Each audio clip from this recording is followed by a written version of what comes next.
Dude, that's awesome. It's like undercover, amazing, and it's the words the words that show up from me are humble and grateful. Mm, yeah, the humility bus it can be a struggle sometimes, man, because you want to be able to prove yourself, but you don't want to be that's something I've often struggled with, and I think it's partly due to my full moon aspect. So my moon is directly opposed to my sun, when I was born. So it's like I want to shine, but it's also like I want to be undercover.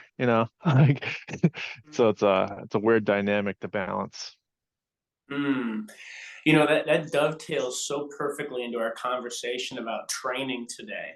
Um, because training is preparation for life. And it's preparation for the life that we want to live and that we earn to live.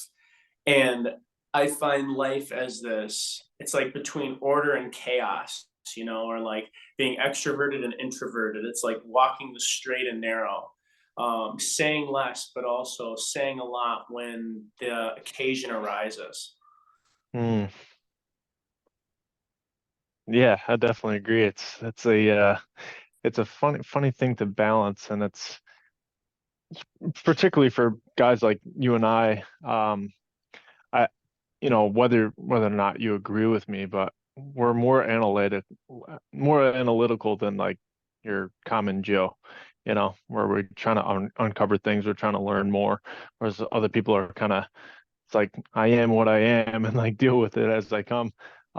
Whereas we try to kind of, I don't, does that ring true for you? Where it's like you might want to cater how you present yourself given on the situation? That's a really, really profound question. And I was having this conversation the other day with one of my new students, actually. Um, and it's like, how much do we control and how much do we let go? And how much do we actually know and how much do we actually not know? Again, it's like walking that straight and narrow. And also, it's like, how do you honor yourself and not get lost in the sauce when you show up for other Mhm. people? Because like you want to meet people where they're at, and also like you don't want to lose your sense of self. So again, man, like all these are, it's like it dovetails perfectly into what training is. And I'll answer you with what training is, and maybe this will give you a good idea. I think it will. So training historically has been thought of, it's exercise, and there's no question that a big part of training is physical movement. There's no question about that, because the physical movement, is ultimately one of the expressions of your training. Training, though, is preparation for your life, and training is voluntarily and wanting to put time aside for yourself. And when we do this, what we do is we end up really getting a stronger sense of self because we explore in those spaces, we explore in those analytical spaces, those logical spaces. If that's one of your things that you're working on, it's also a great opportunity to move into the expansive and the creative and the imaginative space, if you will, the feminine space. Because a lot of the times when we are expanding and trying to reach goals and we hit like a certain wall, if you will, we have to be creative. We have to move a little bit differently. We have to figure out a different way. So Mhm.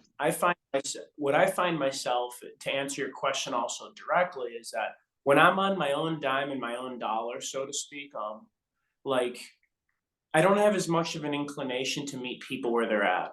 Um, and that may come off as selfish, but it's also just me being really okay and at peace with my own energy signature. Now, Mm. if I'm teaching, and I have that strong sense of self, my first inclination is to seek to understand first, then to be understood. So I put other people first because I've done that work for myself. And again, Mm. like I find that to be reflective of the training that I've done. I've been consistent with training for 25 years at this point, 25 years at this point. It's something that's been a part of my life ever since I was 10, 11, 12, and it looked differently, right? But it's always been a part of my life. Yeah. Yeah, absolutely. And another thing that's been showing up for me is massive application and just putting myself out there, being willing to make mistakes. And even with the job right now that I'm working on, like I've made some mistakes, you know, and from that, it's like, okay, I put myself out there. I'm getting paid to make mistakes. And the best part about it is I could like go back and like reward this person, like when I become successful, for giving me the opportunity to learn, right? And I say that because it's like I find myself able to really be myself when I massively apply myself, ask the right questions, and the right people show up. So rather than catering to the environment that you find yourself in, change your environment. And that way you could be more of yourself, right? And the more you become more of yourself, you're going to be able to refine who's in that inner circle. And then you're going to find that you can be really, really fully apply yourself in all that you want to be and all that you believe to be and all that you are in a massive way. And then I feel like that's where like our purpose and our alignment really falls into place. Mm. You know, to piggyback off of that too, like when we're wrong, like in a new environment or with new people, and someone's correcting us, what I notice is I really try my best to be grateful and humbled, because a lot of the times people won't give you any advice, no matter what the advice is. So it's like even if someone's giving you like harsh advice or harsh critique and you're wrong per se, um, I'm really grateful for it for the most part. Um, because when I can get out of my way and I can actually listen to people, like they're teaching you something. And this first kind of showed up for me when I started training. People ask for help in really interesting ways.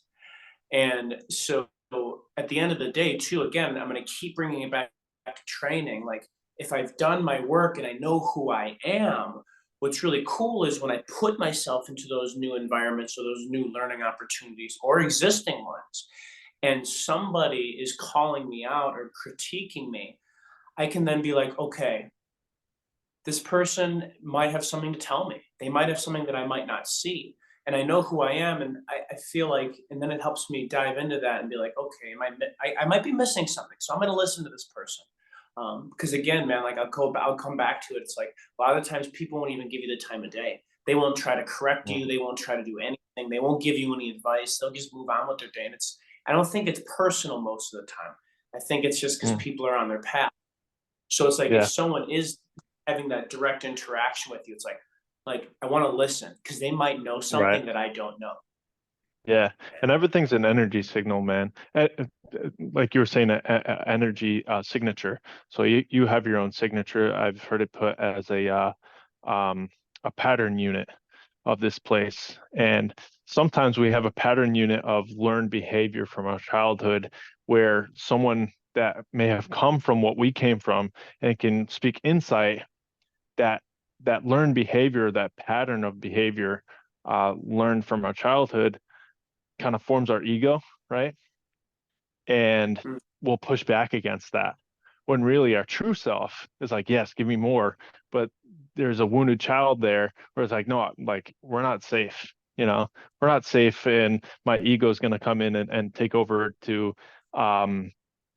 and obviously the ego has a place, right? It's like, it's good to have some of that, particularly for like a child when it's developing, to be able to protect itself. However, there's a lot of extra baggage that can come along with that. With that said, when we find our pattern unit, kind of dovetailing off of what you're saying, and other people that synchronize with us and are harmonious, so we could have a symphony of people that are pattern units that are synergistic, or we could have like a tritone unit where it's like this is like a disaster, you know, and that's kind of what I think of it in like gangs, violent gangs.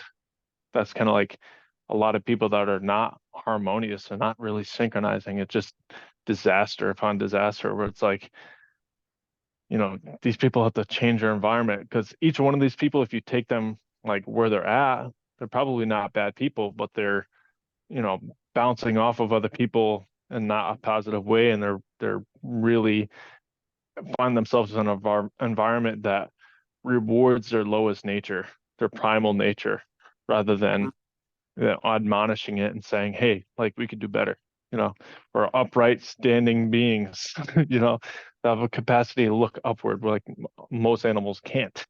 So, hey, let's, you know, take that capacity to stand up straight and uh, reach a higher stature. Hmm. You know, I've thought about this a lot with training. And you mentioned a really important point is like changing the environment. And one time I heard this saying where it says you cannot get well within the environment in which you got ill. And I find that there's a lot of truth to that. And what if we can't get out of the environment that we're in? So, like a good example is like if someone goes to prison. A good example is like a POW, or the people in the concentration camps. Like, I guess if they really thought. I mean, at a certain point, they're so malnourished and like so lack of energy. It's like, how am I really supposed to break out of here and have the strength? And I believe that there would be a possibility, and something to like bring it back to training in that sense. I noticed that we live in this society where it's like, well, I can just leave the environment and I don't have to deal with it. And Mm. and like if your house is on fire, like leave your house, like is what I'm saying. Mhm. Like leave your house. I get that. But like if your house isn't on fire and you're dealing with something, what I notice is a lot of the times if we leave the environment and go to the new environment, and that's the reason why we go to the new environment, we actually bring it with us. So Yes, yeah, that's true. so consider this. Now I'm going to bring it back to training here for a moment.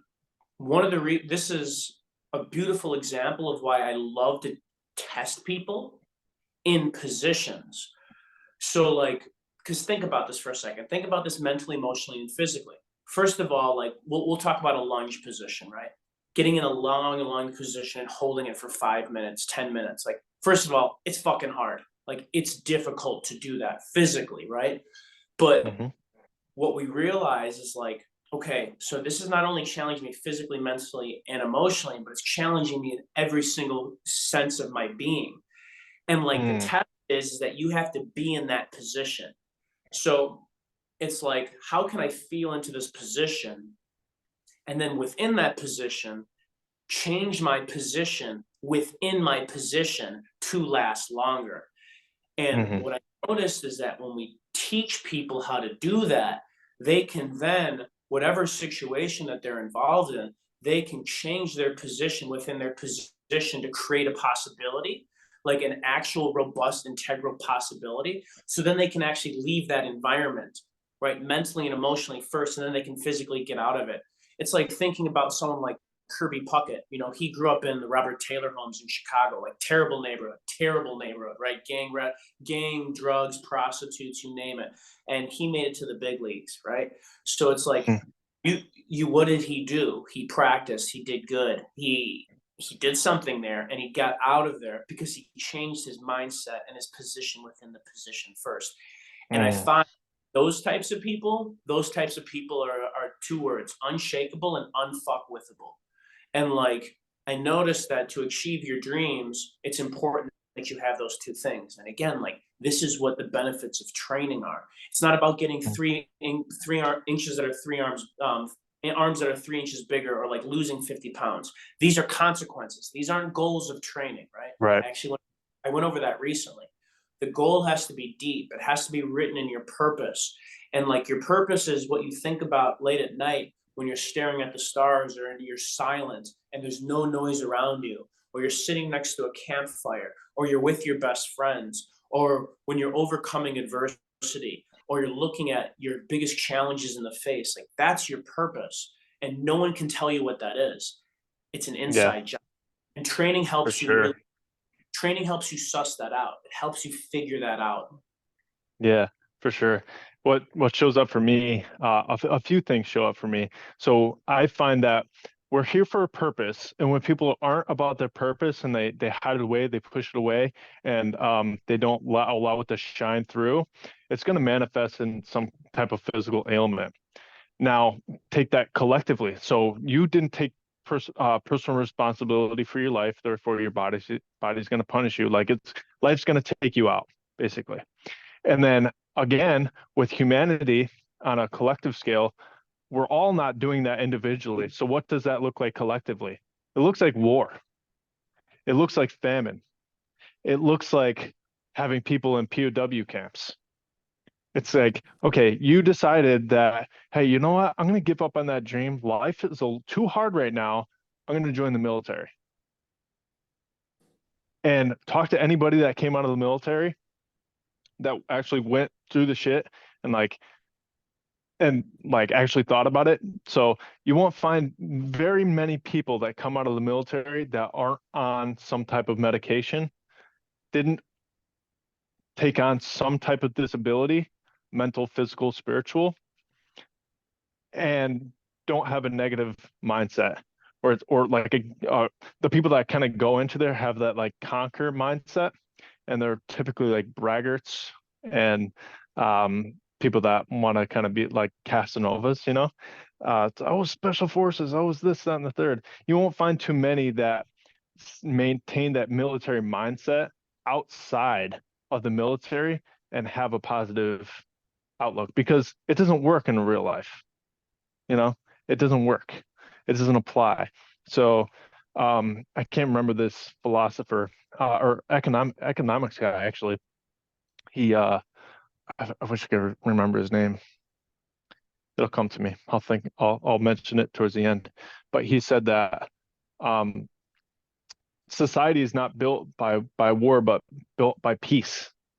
That's the only way we get anything here, is by peace, because the violence is taking, right? There's no give back. There's no synergy.